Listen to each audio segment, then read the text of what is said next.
এই গল্পটা এক ছোট্ট গ্রামের নাম ছিল চাঁদপুর। শান্তির প্রতীক আর পরিশ্রমী লোকের জন্য এই গ্রামটির অনেক সুনাম ছিল। কিন্তু যেখানে ভালো থাকে সেখানেই লক্ষ্যে থাকে খারাপ। এই গল্পের দুজন মুখ্য চরিত্র আছে, অমর আর বিকাশ। অমর এক সৎ কৃষক ছিল। ও সকাল থেকে সন্ধে পর্যন্ত জমিতে পরিশ্রম করত, আর যা উপার্জন করত সেটা দিয়ে নিজের সংসার চালাতো। বিকাশ ওই গ্রামেই থাকতো, কিন্তু ওর স্বভাব ঠিক ছিল না। অপরজনের সাথে বিশ্বাসঘাতকতা করে নিজে বড়লোক হতে চাইতো। একদিনের ঘটনা। হে ভগবান, এইবার ফসল সব ভালো হয়ে যায় তো আগের সব ধার শোধ করে দিব, তারপর সততার সাথে এইভাবেই চাষ করব। ওইদিকে বিকাশ একটু দূরেই বসেছিল আর নিজের মনে মনে ফোন দিয়ে আঁটছিল। অমর কত বোকা! আমি যদি ওর ফসল হাতিয়ে নিই অনেক টাকা পেয়ে যাব আমি। শুধু আমাকে একটু বাহানা বানাতে হবে। অমর আর বিকাশ পুরনো চেনা পরিচিত ছিল। বিকাশ নিজের কথার চালে অমরকে ফাঁসানোর প্ল্যান বানালো। পরের দিন বিকাশ অমরের জমির কাছে গিয়ে পৌঁছালো। আরে ভাই, কেমন আছো? শুনলাম এইবার তোমার ফসল অনেক ভালো হয়েছে। হ্যাঁ ভাই, ভগবানের কৃপায় সব ভালোই হয়েছে। এবার শুধু ভগবানের কাছে প্রার্থনা করি সব ফসলের দাম যেন ভালোভাবে পেয়ে যায়। আরে ভাই, আমি তো নিজে তোমায় সাহায্য করতে এসেছি। আমার এক আত্মীয় আছে, শহরে থাকে। উনি অনেক বড় ব্যাপারী আর ফসলের দাম অনেক ভালো দেয়।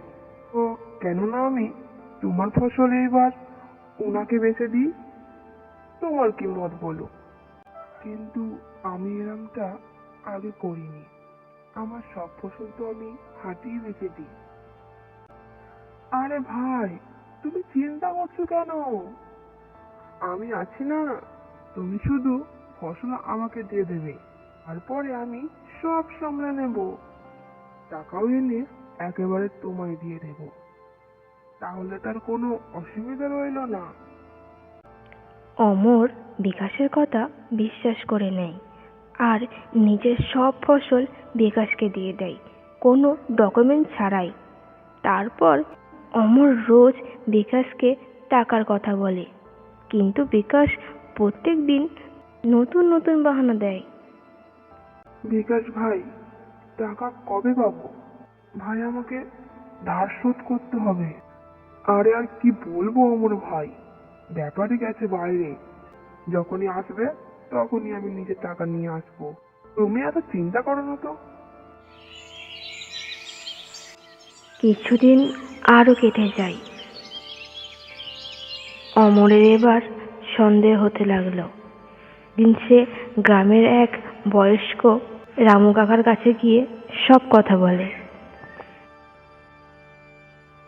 আরে কাকা, বিকাশ আমার কাছে আমার সব ফসল নিয়ে চলে গেছে, কিন্তু এখনো আমাকে কোনো টাকা দেয়নি।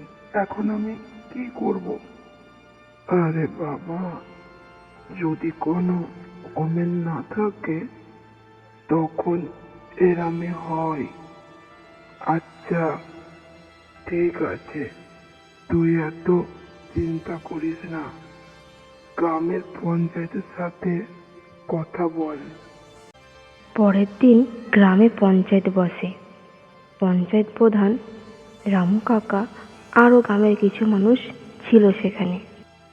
বিকাশ, অমর বলছে তুমি ওর কাছ থেকে ফসল নিয়ে গেছো, এখন অবধি ওকে কোনো টাকা দাওনি।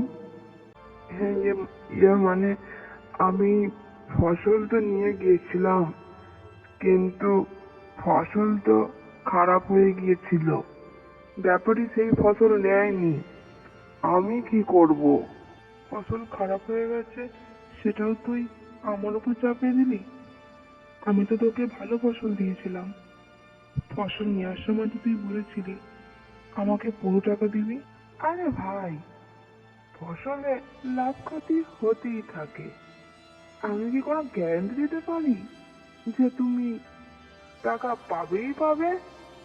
বিকাশের কথা শুনে বোঝা যাচ্ছিল যে সে পুরো মিথ্যে কথা বলছে, কিন্তু কোনো ডকুমেন্ট না থাকায় পঞ্চায়েত কিছু করতে পারছিল না। তখনই রামু কাকা বলে, পঞ্চায়েত মশাই, একটা কথা ছিল। যদি বিকাশ এই সব কথা সত্যি বলে থাকে, তাহলে কি সে এই কথাগুলো মন্দিরে ঠাকুরের সামনে বলতে পারবে? হ্যাঁ, কেন না, আমি তৈরি আছি। পরের দিন পুরো গ্রামের মানুষ মন্দিরে এক হয়। যখনই বিকাশ ভগবানের সামনে দাঁড়ায়, তার হাত কাঁপতে লাগলো। হে হে ভগবান, আমাকে ক্ষমা করে দাও। আমি লোভে পড়ে অমরের সাথে বিশ্বাসঘাতকতা করেছি। হ্যাঁ, তাহলে তুই স্বীকার করেই নিলি। সবাই ভালো করে শুনে নাও, ও কি বলছে। হ্যাঁ অমর ভাই, আমি তোর ফসল বেচে দিয়েছি, আর সব টাকা নিজেই নিয়ে নিয়েছি। আমি মনে করেছিলাম কেউ বুঝতে পারবে না, কিন্তু এখন নিজেরই লজ্জা করছে। গ্রামের সব লোক স্তব্ধ হয়ে গিয়েছিল। বিকাশের আসল রূপ সামনে চলে এসেছিল। পঞ্চায়েত প্রধান বিকাশের বিচার করলো। বিকাশ, তুমি বিশ্বাসঘাতকতা করেছো। অমরের সব টাকা তোমাকে মিটতে দিতে হবে। তার সাথে গ্রামের ভালোর জন্য পরের 3 মাস কোনো টাকা ছাড়াই কাজ করতে হবে। ঠিক আছে, আমি আমার ভুল স্বীকার করছি, সাজাও স্বীকার করছি। অমর তো টাকা পেয়ে গেল, কিন্তু কিন্তু ওর মনে যে চোট লেগেছিল সেটা তখনই ঠিক হয়নি। কিছু মাস পরে বিকাশও সত্যিকারের ভালো হয়ে গিয়েছিল। সে মাঠে কাজ করতে শুরু করে। এখন পরিশ্রম করে উপার্জন করাতেই সে বিশ্বাস করে। আমার ভাই, তুই আমাকে ক্ষমা করে দিয়েছিস, এটা আমার সৌভাগ্য। এখন থেকে আমি ঠিক রাস্তায় চলবো। আরে বিকাশ ভাই, নিজের ভুল স্বীকার করে ঠিক পথে চলাটাই আসল কথা। ভগবান সব দেখে। নৈতিক শিক্ষা: ধোঁকা যত চালাকি করেই দাও না কেন, দিন শেষে সব সত্যি সামনে আসে। বিশ্বাস অনেক দামি জিনিস, একবার ভেঙে গেলে তা আর জোড়া লাগে না। পরিশ্রমের সাথে উপার্জন আসল সুখ দেয়।